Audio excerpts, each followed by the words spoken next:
Nak cerita pasal seamless bra. Seamless bra tu sangat manfaat untuk Kak Z. Semua tahu Kak Z ada breast cancer stage 2. Dalam masa 5 minit saja dah rasa macam elektrik. Okay. And then after 20 minutes, bukan macam lagi lah. Memang dia massage. Okay, dia massage. Kak Z teruskan pakai tidur. Tidur, I pakai seamless bra. And then I pakai full series Allura. Top pun pakai. Sock, pant, panties, arm sleeve, scarf. Okay. Kak Z tak boleh tidur. Sangat sakit. Rasa 24 hours tu dia massage I punya breast. Sakit dia sampai I menangis. Sakit sangat.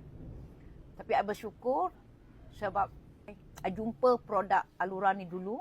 I rasa ketulan kelenjar di bawah ketiak kiri dan kanan hilang. I sangat bersyukur dengan Allah sebab dipertemukan dengan produk BE. And then Kak Z teruskan selama 3 hari pakai 24 hours far infrared tu buat kerja. Sangat sakit. Dia memang massage non-stop. Bukan satu rasa macam raya dah 7 rasa dah macam-macam rasa dah. Tapi I buat tak hirau saja, teruskan istiqomah saja pakai. Hari keempat I on the way pergi Hong Kong. Alhamdulillah dah tak rasa sakit lagi sampai hari ini hari yang ke-9. Tapi seamless bra tu kotak dia macam ni. Sangat cantik packaging dia. Okey. Dalam kotak ni dia ada 2 set bra. Dia ada 2 pieces bra. Macam ni. Sangat selesa tau.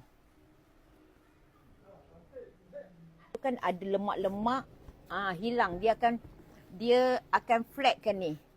So tak ada lemak lagi dah bawah ketiak kita tu. And then tali. Once kalau you beli bra yang biasa pun dia ada tali. Sometimes kesan tali tu sangat sakit.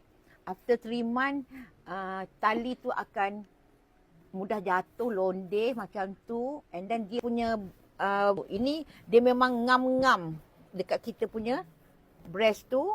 So tak ada terkeluar-terkeluar dah. Sangat comfortable. Sangat selesa pakaiannya. Dia tak ada hook. Macam ni. And then Kak Z punya tulang belakang. Belakang Kak Z memang sentiasa sakit. Pakai ni dalam masa 12 jam hilang rasa sakit di belakang. Okey.